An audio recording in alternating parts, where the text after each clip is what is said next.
I'm no tech genius, but I knew if I wanted my business to crush it, I needed a website now. Thankfully, Bluehost made it easy. I customized, optimized, and monetized everything exactly how I wanted with AI. In minutes, my site was up. I couldn't believe it. The search engine tools even helped me get more site visitors. Whatever your passion project is, you can set it up with Bluehost. With their 30-day money-back guarantee, what do you got to lose? Head to Bluehost.com. That's BLUEHOST.com to start now. From unsolved mysteries to unexplained phenomena, from comedy gold to relationship fails, Amazon Music's got the most ad-free top podcasts, included with Prime. Because the only thing that should interrupt your listening is, well, nothing. Download the Amazon Music app today.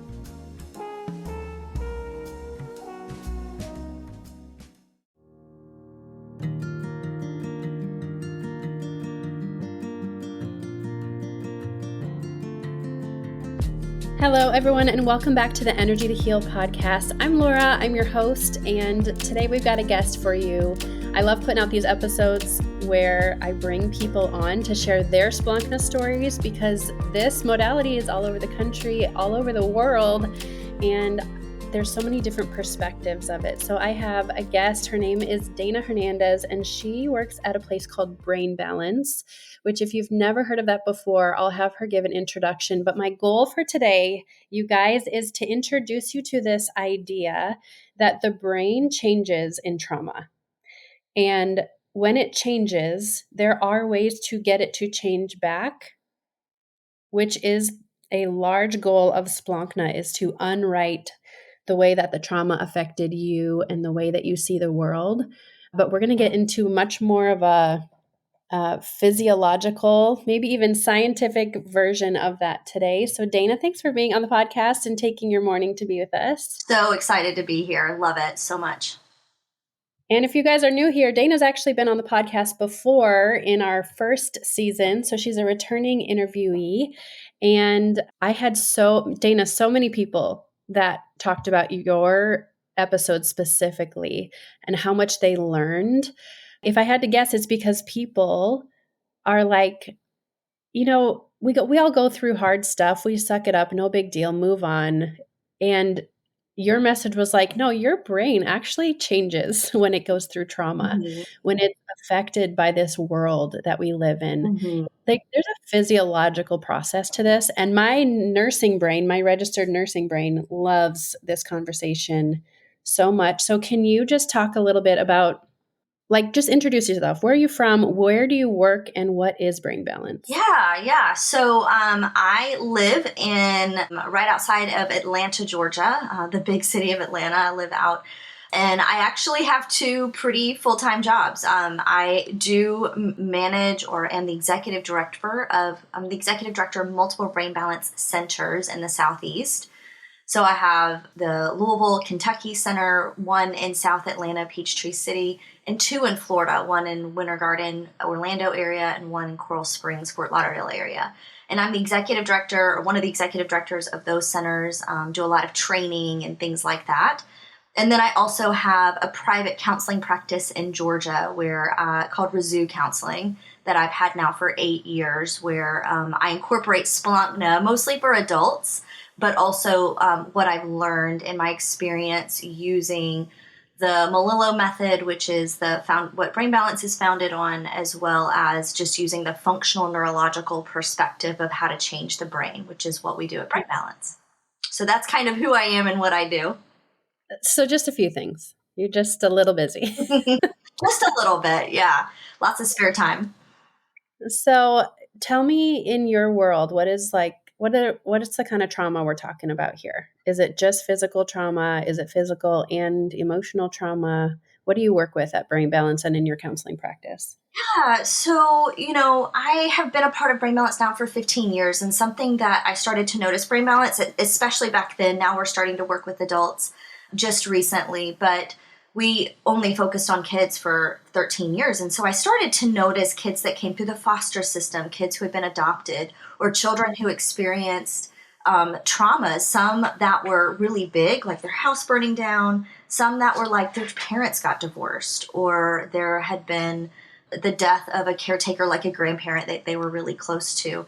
I started to notice that certain parts of the brain, which I can go through in a minute, plateaued at that time of trauma. And, arrested development's not a brand new idea, but I just started to notice when we looked at brain age, I could almost to a T guess when specific, when parents would tell me trauma, I could almost guess when looking at the data when that had happened. And so I just really started to dig into that 15 years ago and have been geeking out on that since. Wow. So mostly emotional traumas. Do you work with kids that have had like concussions, physical traumas, or no? Yes, for sure we get those. I usually refer those out just because concussions are unique in the sense that they're a little bit more complicated. It's not that we can't at Brain Balance work with those, but mostly, emotional traumas. Physical traumas as well. I have a few cases that I'm working with that are way out of the box. But yes, both can be easily rehabilitated or rebuilt, the brain. I mean, this is the cool, amazing science of plasticity that Yes. concussions and emotional trauma, even in childhood, even in utero, can be physically rebuilt in the brain. That's amazing to me. The concept of neuroplasticity, the fact that our brain can rebuild itself, it can renew and make new pathways and literally create a different way of existing for the human who owns the brain, is the coolest thing for me to study. Mm-hmm. And I sometimes feel like I'm just not totally smart enough to comprehend all the books that are out. I mean, it's like, it is really complicated stuff. And a lot of it, I don't know, sounds like it's still like we're still figuring it out. But is it safe to say that emotional trauma, and that could be everything from an obvious, like your house burnt down, to you live in a home where people are just yelling all the time and your whole nervous system doesn't feel safe, like that kind of environment and stuff in your life has a way of just getting you stuck in certain areas, right? That'd be a simple way to say that. Absolutely, yeah. So in Brain Balance and Splankna, you are working with people who got stuck in different modalities. Yeah, absolutely. So, and I'll maybe explain a little bit about more the brain and what that means for what we do at Brain Balance and even what I've seen in my practice and how that makes, and honestly, from that perspective, why Splankna is so effective in working with trauma. And then in certain cases, there may be extra interventions needed. So to understand a little bit about trauma, it's to understand the two hemispheres of the brain. Our brains have, of course, we have a brainstem, we have a midbrain, and those pieces are very much affected by trauma. And there's a lot of research on those areas. The amygdala is something that you're hearing a lot about in research. And for sure, those parts of the brain are affected by trauma. And I can talk about that in a bit, but there's a lot of talking about that in the trauma world. But something that is more and more research is happening, especially in the field of counseling and especially in the field of trauma work. Dr. Alan Shore has been writing about this for a long time. Dr. Dan Siegel, who's a neuropsychologist, has been writing about this for years.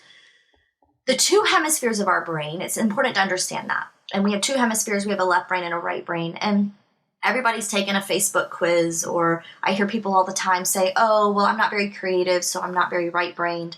And that's actually false. Both sides are creative. So I want to explain first a little bit about what the left brain does. The left brain is our gas pedal. It's the initiator of the brain. It's the gas pedal. It gets us up and goes. Sometimes I'll describe it as it's very linear and logical and literal. So the left brain's very linear and logical and literal. It's the thing that makes you write notes and make lists. It helps us, take a task and break it down into smaller pieces. But it also has a lot to do with our IQ. It has a lot to do with memorizing facts. It's where a lot of our verbal lexicon or vocabulary might be stored. It does math, numerical operations. And so, but not all math, because I'll talk about that in a minute. And so the left brain is really important for daily tasks and learning and remembering things. It's really important there. What about like executive functioning? Is that I'll talk about that in a minute, actually, because executive functioning is in the frontal lobe of both cortexes and both hemispheres. So we'll get to that in a minute. The right brain is responsible for our EQ. It's the brake pedal of the brain. And it also has a lot to do with our ability to like block out certain noises and block out certain thoughts, right? Or, my neighbor just started the lawnmower, and the ability for me to go, oh, I don't need to listen to the lawnmower. I can just put that on, like almost mute it, the right brain does that. And so people that can't do that might be struggling in the right brain. The right brain also has a lot to do with the ability to be flexible and the ability to shift and the ability to regulate emotions, even understand people EQ wise. And also, the right brain has a lot to do with our unconscious memory. And so, what studies have been finding, and this is not new research, but it's newly applicated, it's new research being applicated in different ways. And I love it when the counseling field is doing something that I'm like, I've been seeing this for years and years and years. It's finally something that, I've been researching in my little, everybody knows who I am. And I see like, it's more and more and more becoming like mainstream, where the right brain actually, because it's unconscious memory, oftentimes, almost always, especially with emotional trauma, the right brain is the side of the brain that is mostly affected. The left brain will keep going. And so a lot of times kids, and children especially is what I've seen. Most of my work has been with children and with adults, of course, as well, but I've worked with thousands of children and hundreds of adults maybe, or maybe tens of thousands of kids and thousands of adults. But when I look at, the left brain will keep going. They can keep learning, basic math facts. But the emotional regulation becomes a problem. Focus and attention becomes a problem. And it's because the right brain is more affected by trauma. And there's a lot of research supporting that. I just think that is so sad, because human connection is what makes life worth living. And it feels so unfair that someone who's been through a lot of trauma, the thing that gets taken away is their ability to connect with humans, which is probably the thing they need most to recover from that trauma. Exactly. I mean, I'm loving the new research coming out on the hierarchy of needs, right? And now we're recognizing, okay, maybe it's not just air, food, water, shelter. Maybe there's emotional connection that might be more important than some of those things. Mm-hmm. And what also we know is that the right brain is responsible for our sense of self, right? Like there's more and more research understanding sense of self, which the definition of which is like I am and it's good that I am. The ability to give and receive love is in the right brain. And so trauma affects that. The ability to give and receive love, or the ability to engage with other people in a way that is, the ability to receive effectively or, in a healthy way becomes affected. You're right. It's super sad when that gets impacted. And then also, I'll just say this, I've worked with hundreds and thousands of kids that have an imbalance in one side of the brain, specifically often the right, and there's no trauma, but it's just there. And we've been seeing a rise in that, which is just super curious as well. So can I ask a question on that before I forget? I have a lot of things going on in my mind right now. If somebody has been through trauma, the right side of their brain has mostly been affected, so their ability to give love and receive love is hindered. What does that look like? Like somebody, let's say they become 20 and they want to get married. Does it look like they just don't trust anybody? Does it look like they try to be in a relationship, but they self-sabotage all the time, or they panic whenever they get close to somebody? Like, what do you mean that they can't give love? Do you know? Well, it's not that, what I see is, and that's a really good question. I've never been asked that before. What I notice is it's not, and it doesn't always impact, I'll say this, I listed off all the responsibilities in the right brain. It doesn't always impact just the ability to give and receive love. It might impact focus and attention. It might impact emotional regulation. But that's a really good question about like the sense of self. It could be all of what you just listed. It could be because the right brain is not functioning as well as it needs to. Their interpretation of what someone is doing for them could be misinterpreted. So that could be affected. It could also affect someone's boundaries, self-worth, right? And impact their boundaries, right?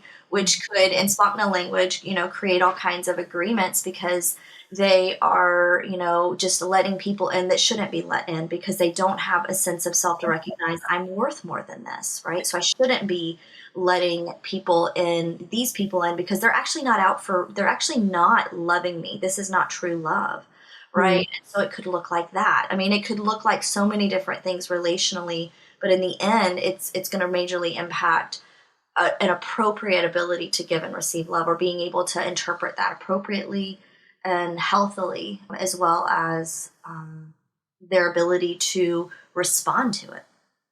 Yeah, that's really good.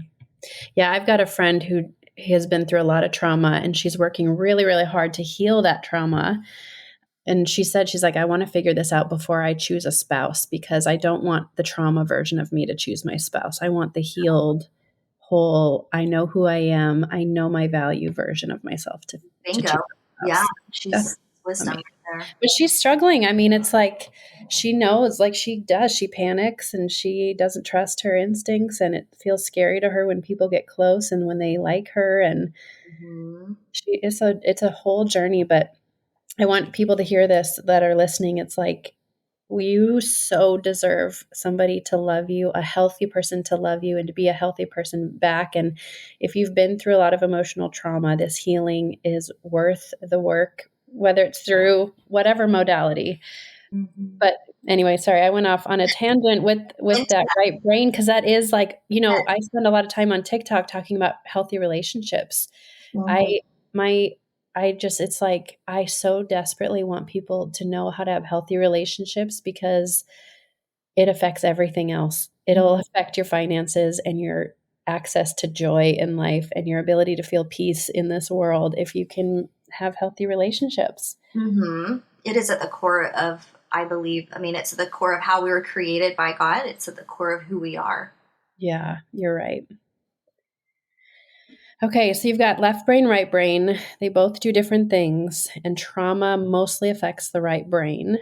And then these kids, these people come to you, and what do you do to help them? Or how do you know when their brain is out of balance? Yeah. So, well, like I said earlier, brain balance wouldn't consider ourselves a trauma center. Honestly, I've just seen over and over and over the relationship of the right brain and trauma. So basically what we know is that there are ways to stimulate just one side of the brain. So I'll use an example of a child that I've worked with trauma, one of the ones that I mentioned earlier. You've got a 12-year-old that experienced trauma at 5 years old. Part of the brain, particularly usually the learning side, this is why a lot of people who have experienced trauma are very smart, it was functioning in this child, functioning above chronological age. So I think 13, 14, like ready for high school. But the right brain had gotten plateaued around the age of her trauma.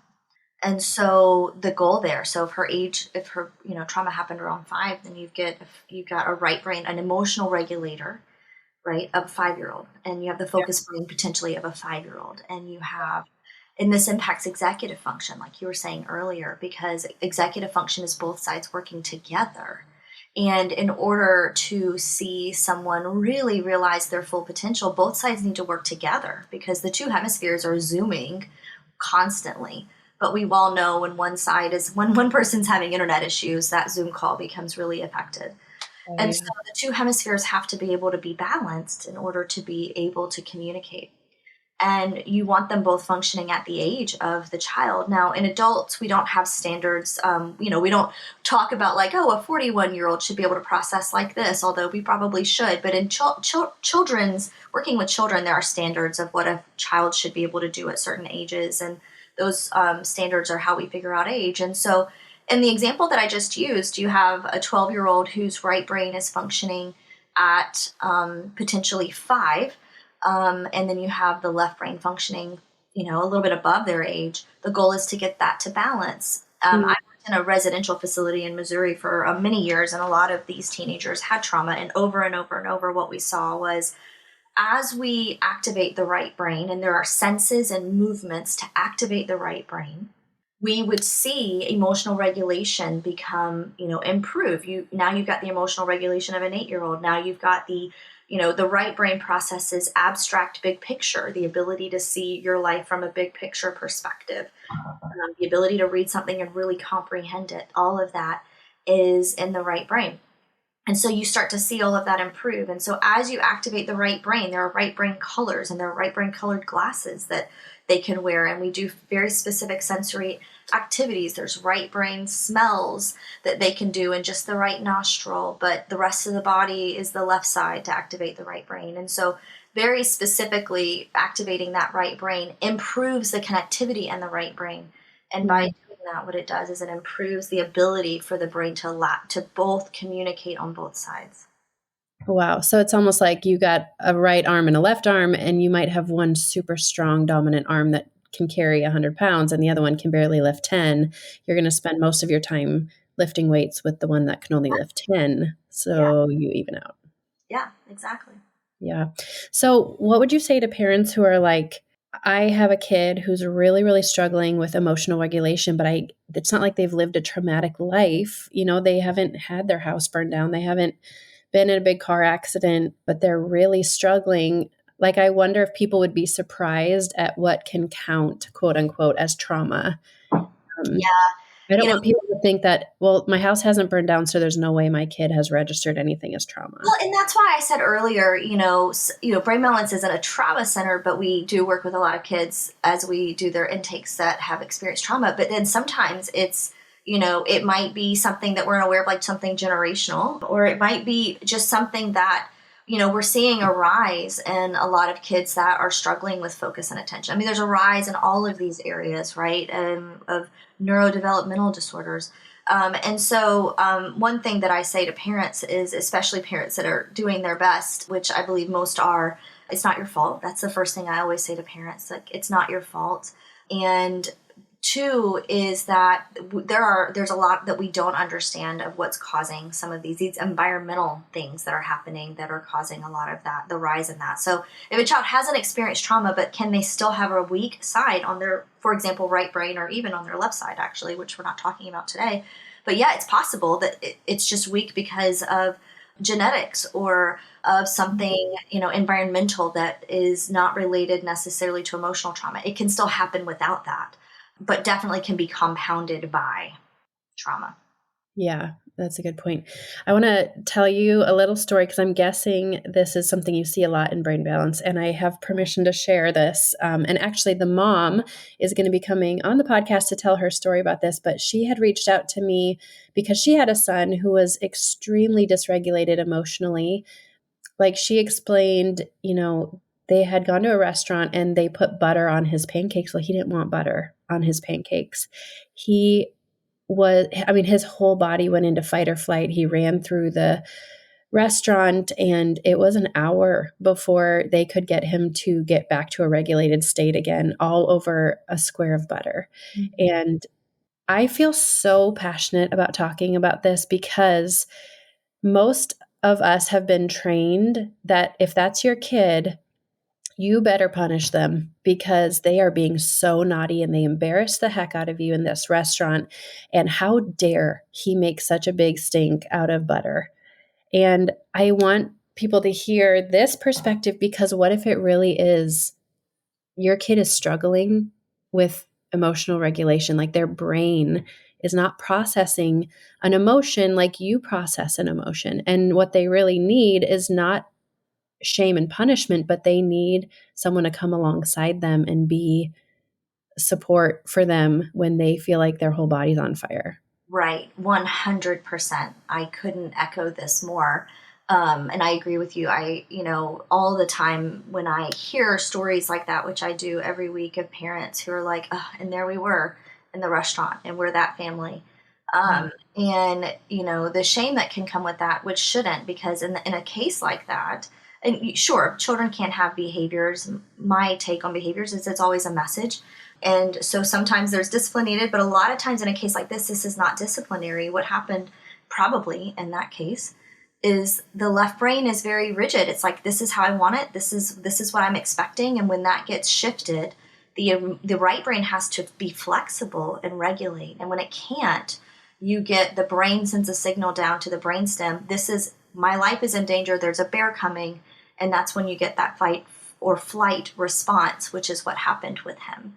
I mean, I don't know him, but I'm just saying that's the story that I've heard so many times about so many similar situations. And so actually, yeah, it's something that's going on in the brain, and it's not a parenting issue, and it's not, it's something that's happening in his brain that sends a signal that this is a life or death situation about butter, when it's not. Yeah. It's like the brain is mislabeling Mm-hmm. a life or death threat over a square of butter. I almost see it as like an honor to come alongside and support them and be their rock when they don't have the stability inside of themselves, you know? Mm-hmm. Yes. And I love that picture of like, it's an honor to be when they don't have the executive function to go, it's butter, it's not a big deal, or it's going to be okay, or the ability to be their right brain or their emotional regulator in that, being able to do that when you can and when they are struggling. I love that, partnering with them to do that. Dan Siegel he's not a Christian, but I really love his work and use a lot of his one of his books called The Power of Showing Up, which with a lot of the parents that I work with, and he kind of frames that pretty well. Oh, that's a good resource. I can put that in the show notes for everybody who's listening. I'll make a note of that book if you want to look it up. Okay, so from a Splankna perspective then. That's where I was going. Yeah. Yeah, talk about that. Like you are amazingly smart. You know so much about the brain. And at what point did you hear about Splankna and be like, I need to get trained in that? And what's the crossover? Yeah, so I had been using a lot of different inner healing modalities for, I don't know, 10, 15 years before I actually heard about Splankna and had even actually really stepped into working at Brain Balance, ironically. I work with a ministry called Healing for the Nations. I had a lot of different tools that I had in my belt from other organizations and really good tools on prayer and inner healing stuff.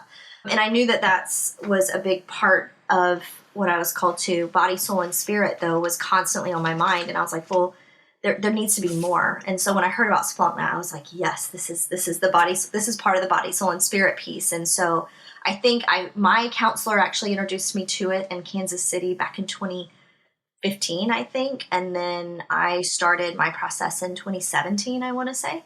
I don't even know how many years ago that was. So that's how long I've been doing Splankna. And when I read the book and when I started it, I was like, this is something that this is like, this is what I've been wanting to learn, but didn't know how to. I mean, obviously, it's a huge protocol that I had no idea how to do, but it was almost as if it was like in things that my spirit had like stirring in it. So I remember reading the book and being like, this is what I've been, this is what I feel like some of the things God's been saying about. So I love it, and I love so much how Sarah and Heather have created the protocol, and it's amazing. And so I started using it then, and I started my practice. So I was doing Brain Balance for many years. I was working in a residential facility, working with Brain Balance with teens, and then also working with other centers. And then in about 2017 as well, really wanted to start working with adults, because as I worked with parents, I saw such a need, kind of like what you just said, Laura, where families were worn out or they had their own stuff, but their kid was also struggling. And so I just saw such a need for the parents that I was working with. And so just decided to create my counseling practice, which has a brain room in it because we do brain work, because adults can use it too, and have been adding Splankna in. And I started doing Splankna, and that's a huge part of it. And I'll come back to that in a minute. And then I do, kind of more traditional, different counseling pieces. So what I love about Splankna and the brain, and the right brain specifically, is there are thousands, I think, of modalities that are very left-brained. When you're doing talk therapy, it's very left-brained. When you're just talking about things, it's very left-brained. Wow, I never I thought of it. think someone recently said that there's only like 40 body-based therapies. And there's only 4, but we know that trauma impacts the body so much, right? And there's so much research about that. And there's not very many, right brain therapies, right? Because when you're talking, your left brain's mostly engaged, but we know that trauma is mostly impacting the right brain. Some people need to build that right brain up before they can even do any processing about it. But what I love about Splankna is it's subconscious, right? It's activating the unconscious. It's a very right brain process, right? Some people, when they first come in, they're like, oh, I thought I was going to have to talk a lot more. And yeah, there's a little bit of talking, but it's accessing that right. It's a very right brain therapy. And so that's why it's so effective, because it bypasses the left brain, which is where we want to try to make sense of everything, which a lot of things just don't make sense in trauma. And it bypasses that left brain and goes into the right brain. And so it's so effective for adults, children, of course, who have experienced trauma, right?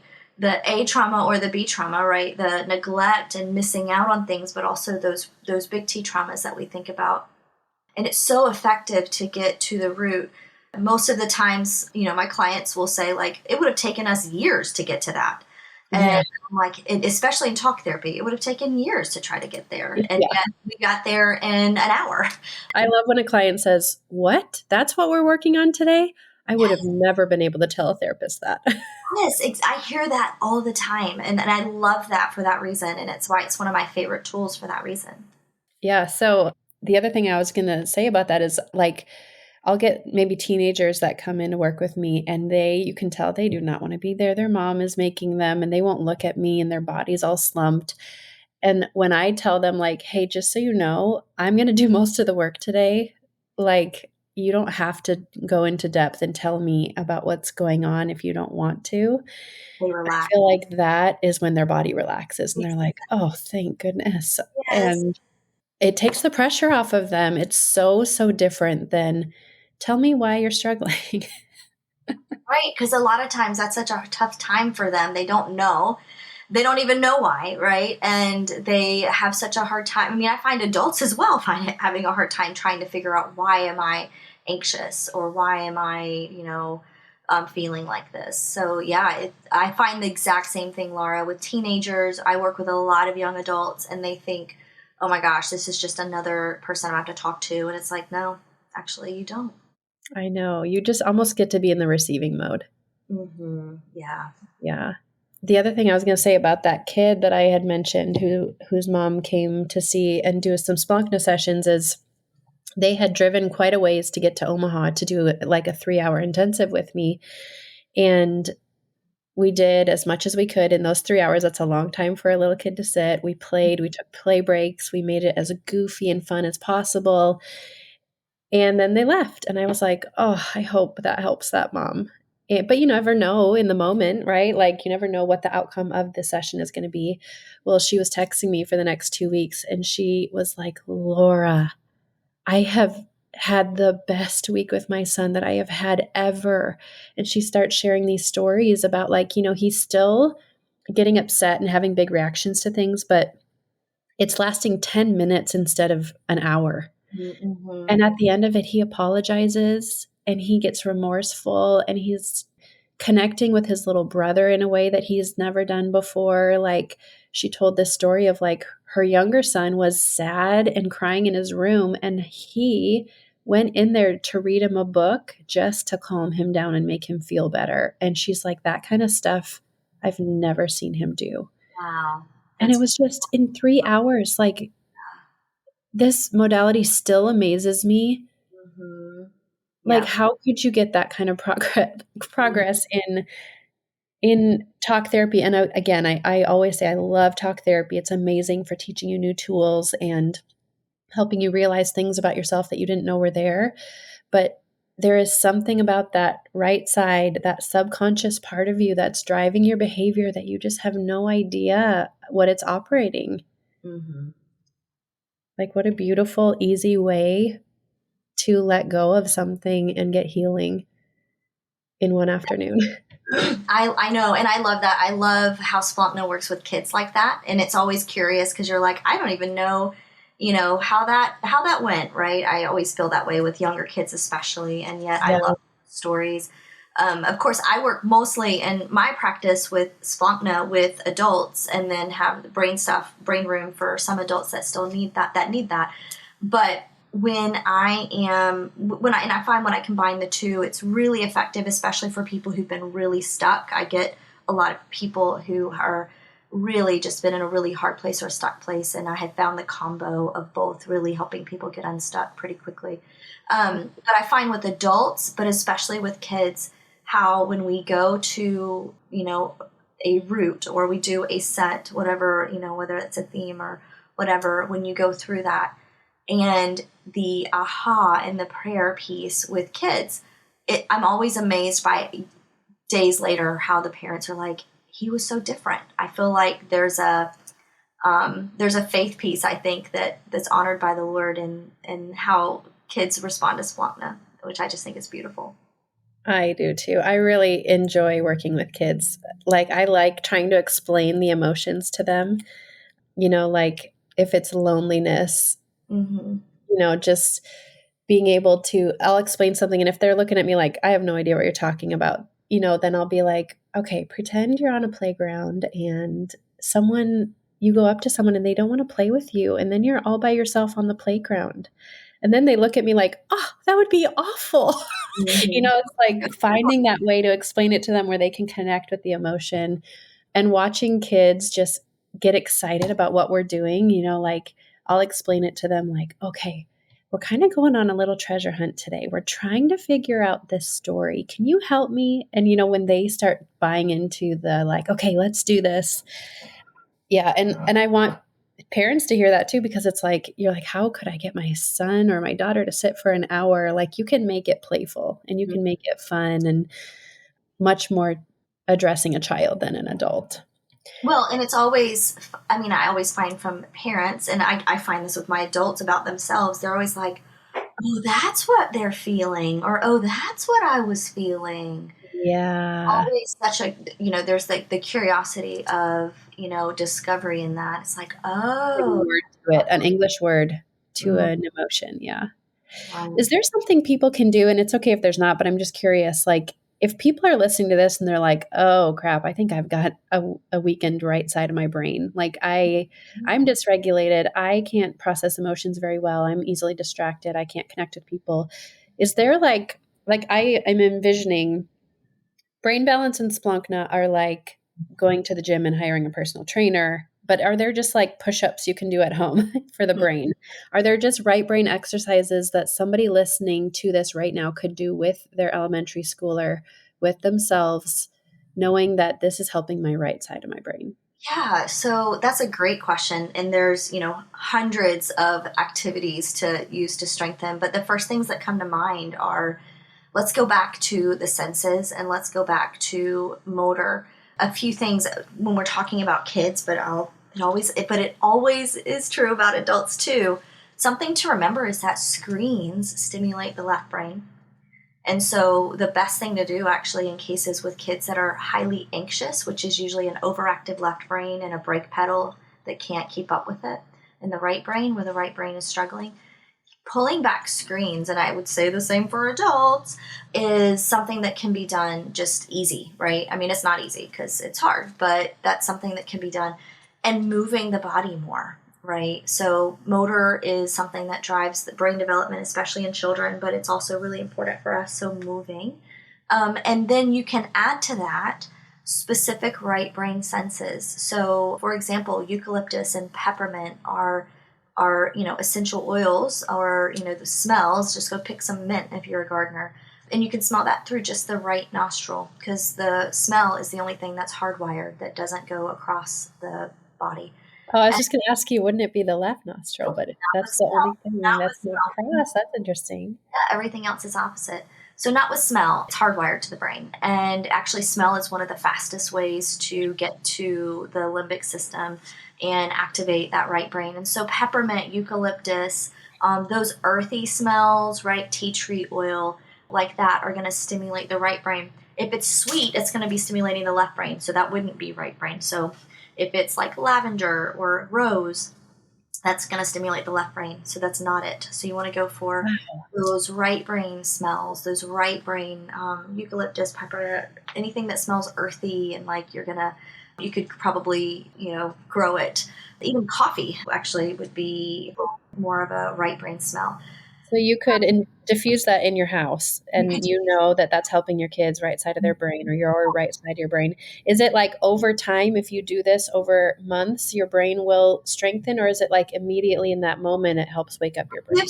It gives a quick, stimulation to the right brain, especially if you can like take a bottle of eucalyptus and smell it in the right nostril, like for a child that's in the middle of like maybe having a hard time, or even an adult that's having an anxiety moment, smelling it through the right nostril in that moment, it's not going to suddenly mature the right brain to be caught up, right? Like I was talking about earlier, it's not going to, make the brain jump 7 years, but it's going to give the brain a dose of like wake up parts of that right brain to come online a little bit more.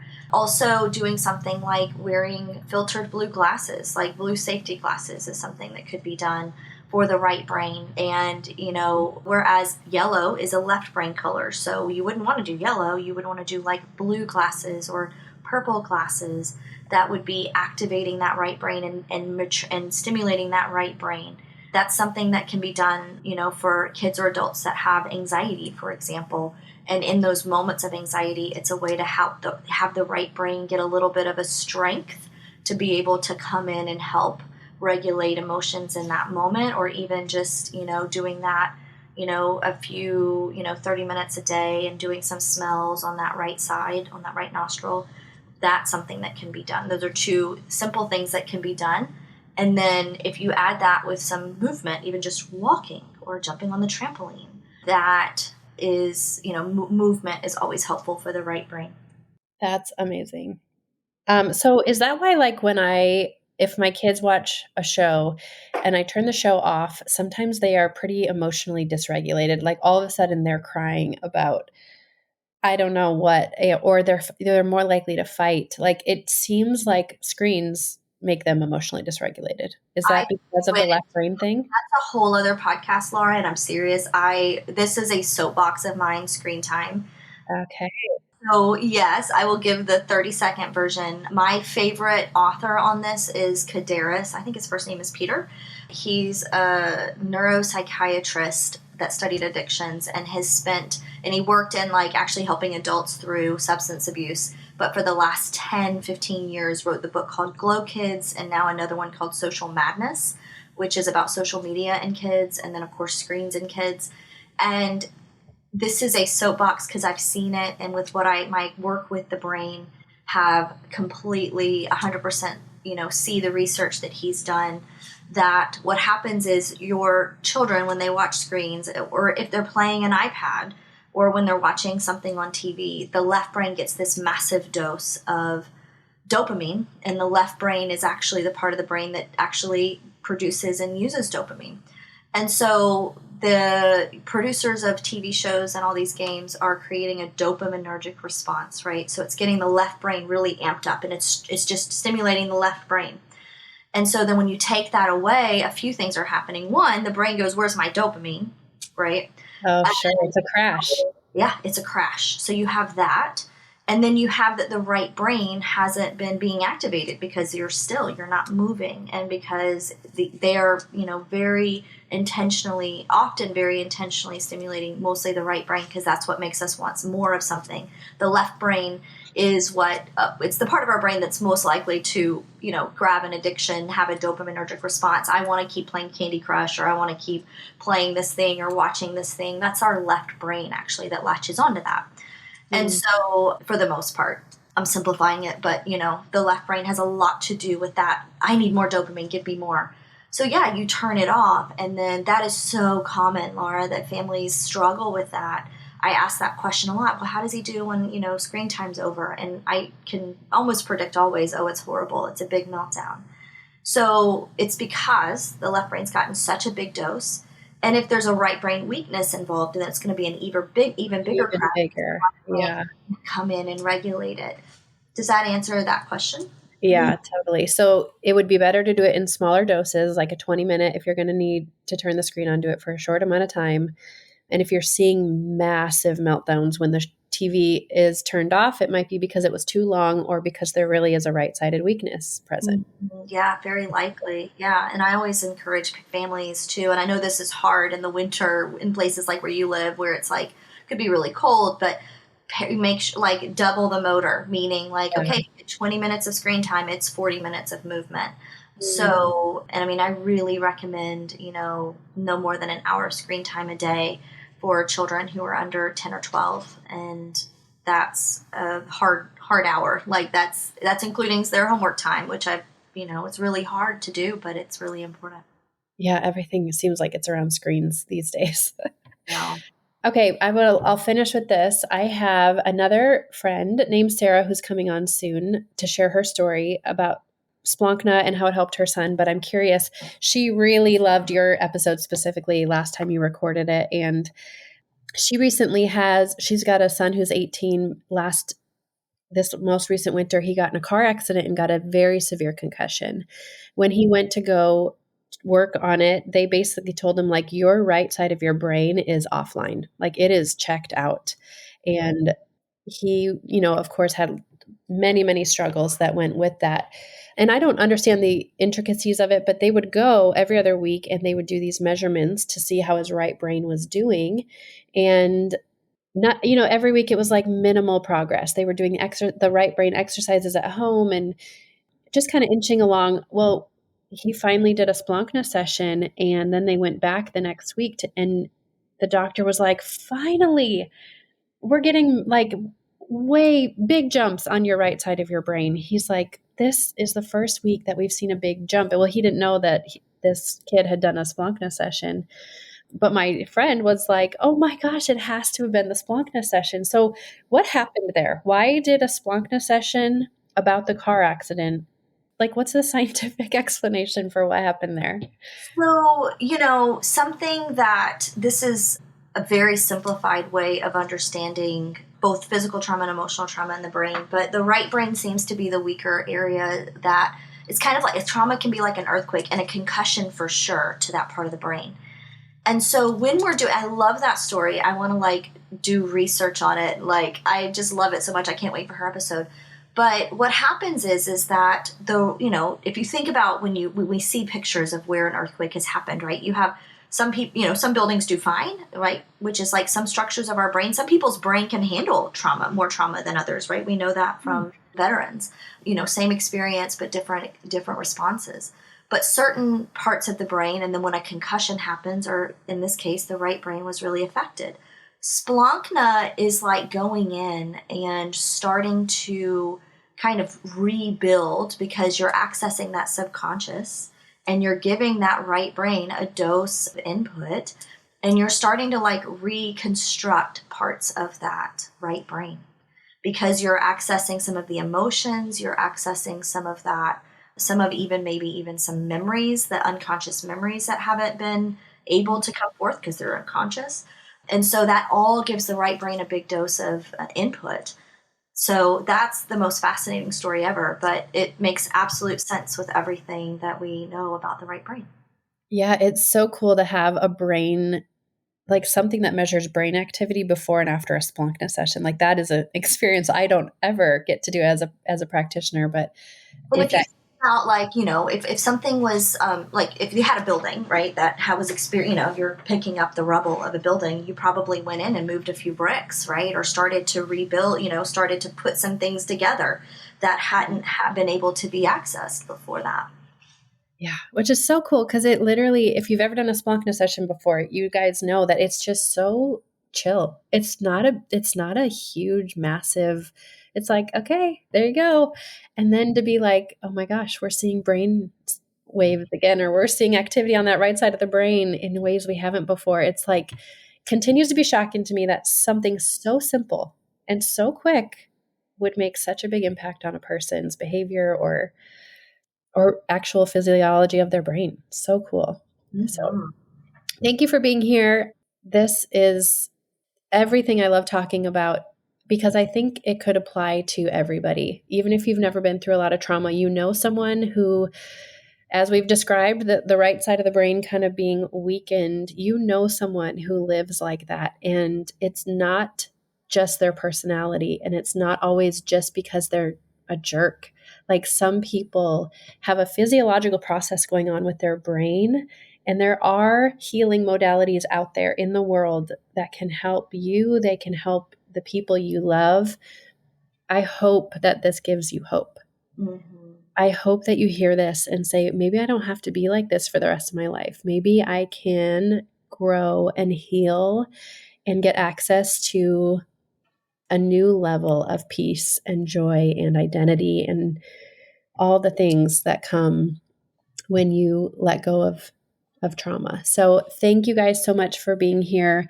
I would love if you would take a moment to rate the podcast, subscribe to it. It does something to the algorithm where it pushes it out more to people so it's more discoverable. But my hope here is that people can be listening to these episodes knowing that there is healing available for them out there, no matter what has been in their past.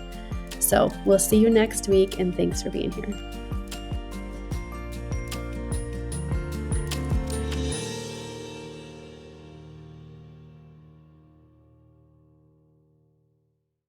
Support American-made tariff-free clothing with American Giant with American Giant. They aren't affected by tariffs because their clothing products never left the U.S. Get 20% off your first order when you use promo code STAPLE20 at american-giant.com. Remember those endless summer days that felt like they just last forever? Sun rays kiss your skin. Grass tickles your toes as you bite into the creamy popsicle melting in your hand. Pure, unbothered bliss. Capture more sun-drenched memories with the Orange Vanilla Dream Hydration Multiplier from Liquid IV.